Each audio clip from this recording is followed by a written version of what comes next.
Assalamualaikum warahmatullahi wabarakatuh. Balik lagi di Kakak Tertua Channel. Oke gengs, terima kasih buat kalian yang sudah like video kami dan sudah share channel kami. Malam ini aku akan skip dulu untuk cerita di cerita-cerita horor di rumah mamaku. Dan hari ini aku mau jawab pertanyaan dari salah satu gengkers kita. Jadi dia tanya, "Kak, pernah ada pikiran buat pindah rumah gak sih?" Oke, aku jawab ya gengs ya, supaya kalian gak penasaran. Jadi aku itu udah 5 kali pindah rumah. Jadi waktu yang pertama itu, rumah pertama itu ceritanya ada di video mistis episode pertama. Kemudian untuk yang selanjutnya, dan ini masih bersambung karena ini ceritanya banyak sekali ya gengs ya. Yang di rumah mamaku, yang kedua itu rumah mamaku, terus ketiga itu rumah kontrakan waktu aku hamil anak pertama, terus keempat rumah pribadiku di dekat kantorku di Cibitung, daerah Cibitung, perumahan Cibitung, dan kelima adalah rumah yang aku tempati sekarang. Nah, itu masing-masing memiliki cerita yang berbeda-beda gengs. Jadi aku mau share ke kalian pengalamanku yang bikin aku agak yang takut lah, ibaratnya takut, tapi ya demi anak-anak aku sembunyikan ya, supaya aku nggak kelihatan banget takutnya, dan anak-anak juga jadi nggak ketularan penakut. Jadi waktu yang aku skip dulu ya yang cerita-cerita horor di rumah mama. Jadi ini berarti langsung ke rumah ketiga. Nah, rumah ketiga itu adalah rumah kontrakan, dimana rumah itu dekat dengan kantorku yang pertama. Nah, dulu itu aku sedang hamil 7 bulan. Jadi suatu hari suamiku tuh belum pulang ya guys ya. Itu sekitar jam, kalau nggak salah itu jam 9, jam 10. Nah, aku sendirian, dan rumah kontrakan itu besar guys, sekitar 50 meteran, dan itu cuma rumahnya cuma dua rumah. Terus sebelah kirinya itu rumah yang punya itu, rumahnya besar sekali, dan di depan rumah kontrakan kami itu ada rumah besar yang terbengkalai. Itu sedang dalam tahap proses pembuatan, tapi kelihatannya sih mungkin dananya nggak ada tuh gimana lah gengs, jadi itu terbengkalai. Jadi itu rumahnya besar, belum jadi, dan di depannya itu ada pohon besar sekali.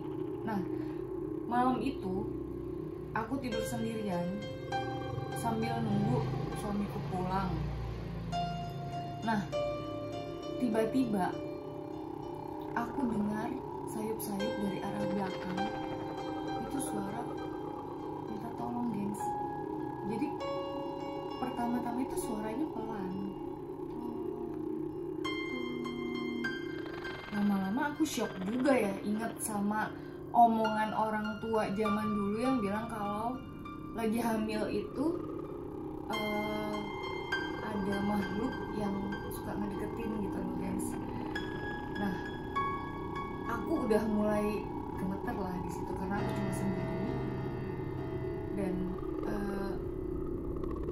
gengs, tetangga rumahku itu pulangnya tuh selalu malam, dan itu dihuni oleh laki-laki. Kebayang dong saat itu aku paniknya kayak gimana. Jadi aku sambil main game, terus nyalain TV, tiba-tiba ada suara. Lama-lama ngilu gengs, dengernya tuh bener-bener ya Allah, ini aku gimana ya, kakiku tuh udah freeze banget. Aku mau kabur juga, mana aku dalam keadaan hamil 7 bulan itu gengs. Aku juga bingung mau kemana, karena kan aku baru di situ, di rumah itu tuh aku baru, dan aku nggak kenal sama tetangga-tetangga sekitar. Akhirnya aku kuat-kuatin, jadi aku dengar kok makin lama kok makin jelas ya suaranya, makin jelas. Aku udah kebayang banget kalau sampai dia itu tiba-tiba deket aku. Oh my god, aku nggak tahu lah apa yang akan terjadi. Nah, begitu keberanianku udah mulai kekumpul, gengs, aku buru-buru bangun dari tempat tidur dan lari, gengs. Aku lari. Tapi ya sebatas mana sih orang lagi hamil terus lari? Karena aku bener-bener yang panik, takut, yang aduh ya Allah apa ini gitu.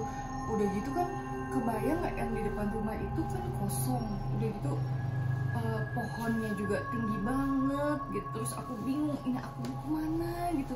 Terus tau gak gengs, akhirnya aku keluar, aku kunci pintunya. Itu jam 9, jam 10 malam aku cari wartel karena handphoneku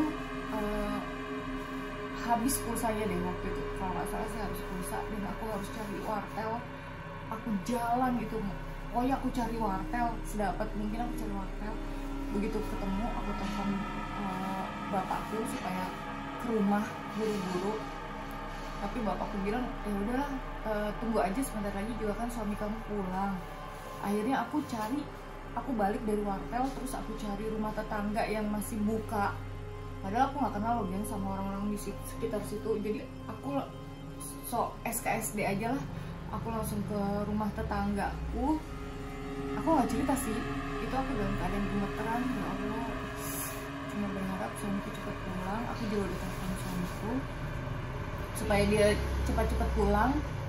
Nah, aku nungguin suamiku tuh gengs sampai jam 11 malam. Nggak enak sih rasanya sih sama tetangga aku itu, karena kan aku juga nggak kenal sama dia. Terus tiba-tiba aku yang SKSD yang kok malam ngapain juga, mungkin ya pikiran mereka nih, orang kok malam-malam udah nggak kenal terus ngobrol gitu. Tapi mau gimana lagi, aku juga nggak berani lah ceritain ke dia. Takutnya nanti malah nyebar kemana-mana kan nggak enak gitu. Nah, itu yang cerita di rumah ketiga gengs. Ini di rumah keempat itu rumah pribadiku di dekat kantorku di perumahan Cibitung. Nah, ini lebih freaky lagi guys. Jadi waktu itu anak-anakku masih kecil-kecil. Nah, biasa suamiku belum pulang kantor, aku setrika. Setelah pulang dari kantor aku setrika. Nah, anak-anak main dong, main di ruang tamu. Nah, begitu aku setrika, aku dengar mereka tuh lari. Mama, ada yang ketawa. Oh my god, aku bilang apa lagi ini. Tapi aku nggak mungkin dong lari gengs, bisa kabur semua tuh anak kecil 2 itu. Terus, tapi ya gimana ya, aku juga takut. Akhirnya aku buru-buru benahin itu setrikaan. Kemudian aku masuk. Aku tarik tuh anakku dua-duanya masuk ke kamar. Udah aku tanya. Nah, sebelum masuk kamar aku matiin dulu dong TV-nya, karena kan aku setrika sambil nonton TV. Nah, aku tanya begitu nyampe dalam, begitu di kamar aku tanya, emang ada yang ketawa, Kak? Iya, ada yang ketawa. Terus tapi si Ade, itu kakak yang jawab ya, tapi si Ade bilang, bukan ketawa mama, itu kecoa. Oh ternyata kecoa gengs, bukan ada yang ketawa. Tapi aku udah terlanjur down dong gengs. Apalagi ditambah ternyata TV di depan itu nyala sendiri. Gimana gak tambah panik, gak tambah rambutku berdiri semuanya gengs. Nah, itu aku kuat-kuatin, aku keluar, aku ambil remote-nya, aku matiin, aku taruh lagi di depan TV. Nah, nggak berapa lama, aku belum nyampe masuk ke dalam, nyala lagi TV-nya. Itu mah udah langsung otomatis merinding dan freeze, aku udah lemes. Cuma berdoa mudah-mudahan suamiku cepat pulang. Tau nggak gengs, aku ambil aja akhirnya tuh remote-nya. Tapi tau nggak, begitu namanya aku ambil dari dalam tuh udah aku kunci, TV-nya nyala lagi gengs. Bayangin aja apa nggak, ya Allah, itu udah mau kabur juga gimana, pasti kan ngelewatin tempat itu ya gengs ya. Kayak waktu yang aku cerita pengalamanku yang SMA ya, waktu di rumahnya mama yang ada pocong di belakang pintu kamarku itu. Mau kabur juga, aku mau kabur gimana, nggak mungkin lah aku tabrak dia. Lagi juga aku kan nggak berdaya lah, lemes lah, udah lemes lah. Nah kalau yang rumah kelima ini yang sekarang aku tempatin itu sampai bikin si mbaknya ini sampai kabur akhirnya gengs.